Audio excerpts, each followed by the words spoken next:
বিভিন্ন দায়িত্বশীল এবং জনতা সবার প্রতি আন্তরিক সালাম, আসসালামু আলাইকুম। আজকে আমরা কিছু আশা এবং হতাশা দুটার কথাই বলি।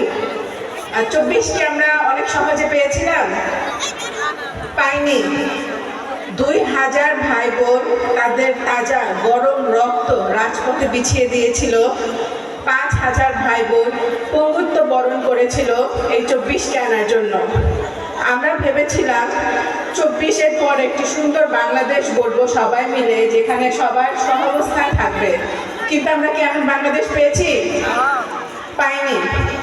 আমরা দেখেছি নিষিদ্ধ সংগঠন আওয়ামী লীগ দেশ থেকে বিতাড়িত হওয়ার পরে একটি দল মনে করলো তারা ক্ষমতায় চলে গেল, তারা চাঁদাবাজি করলো, তারা পাথর দিয়ে মানুষ হত্যা করলো, তারা ধর্ষণ করলো, তারা মেয়েদের কাপড় ধরে টানাটানি শুরু করলো, শেষ তো প্রকাশ্যে মেয়েদের কাপড় খুলে নেওয়ার হুমকি দিয়েছে কিনা? দলের নেতা, সেই দলের নেতা 17 বছর আগে রাজনীতি করবে না বলে একটি মুচলেখা দিয়েছিলেন যে সে রাজনীতি করবেন না বলে লন্ডনে পাড়ি জমিয়েছিল। সেই নেতা 17 বছর পর বাংলাদেশে আসলো, এসে কি বলেছিল আই হ্যাভ এ প্ল্যান। আমরা তার প্ল্যান দেখতে পাচ্ছি যে তিনি কি প্ল্যান করছেন। আমরা আশাবাদী ছিলাম, কিন্তু তিনি আমাদের আশা রাখেননি। তার দলের নেতা পাবনায় বলে তার দলে ভোট না দিলে নাকি তিনি মানুষকে দেখে রাখবেন।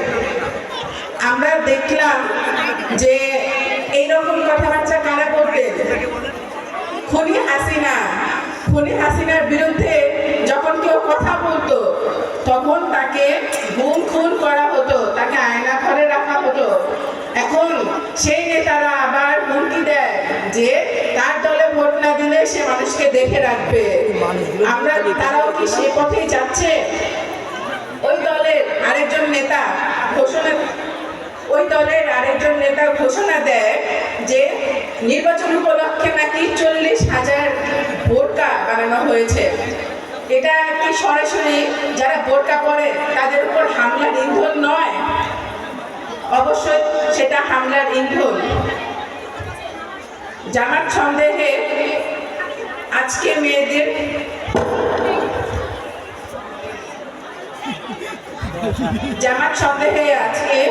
মেয়েদের বোরকা হিজাব খোলা হচ্ছে।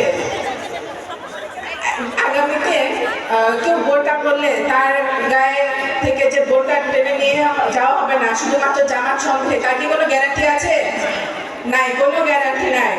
নেতা তার দলে গুপ্ত সুপ্ত খুঁজে বেড়ায়, বলে তোমরা কি গুপ্ত, তোমরা কি সুপ্ত। যে নেতা তার দলের বিশ্বাস করে না, সে কিভাবে জনগণকে বিশ্বাস করবে? নেতা ফ্যামিলি কার্ডের কথা বলে, ফ্যামিলি কার্ড দিলে সব সমস্যার সমাধান হয়ে যাবে।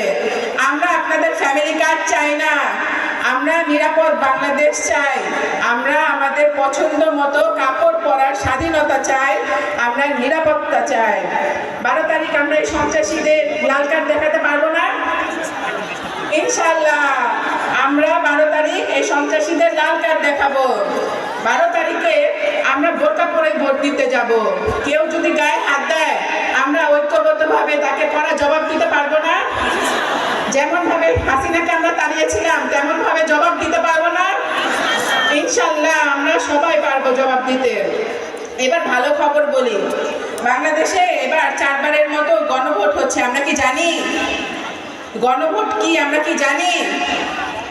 গণভোট হচ্ছে সুষ্ঠু নির্বাচন যেন হয়, সেজন্য আমরা তত্ত্বাবধায়ক সরকারের অধীনে নির্বাচন হবে। তখন আর কেউ হস্তক্ষেপ করতে পারবে না।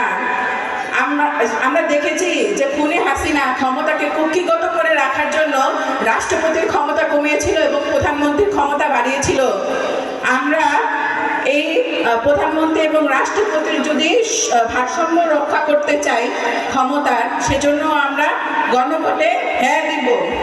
বাংলা ভাষার পাশাপাশি আমাদের দেশে অন্যান্য আরও ভাষার মানুষ আছে, সেই ভাষার মর্যাদা দেওয়ার জন্য হ্যাঁ ভোট দিতে দিতে হবে। আমরা জানি সরকার এতদিন বিচার বিভাগ, দুর্নীতি দমন কমিশন, নির্বাচন কমিশন এগুলোর উপর হস্তক্ষেপ করত। বাংলাদেশে কখনো সুবিচার হতে দেয়নি তারা। বাংলাদেশে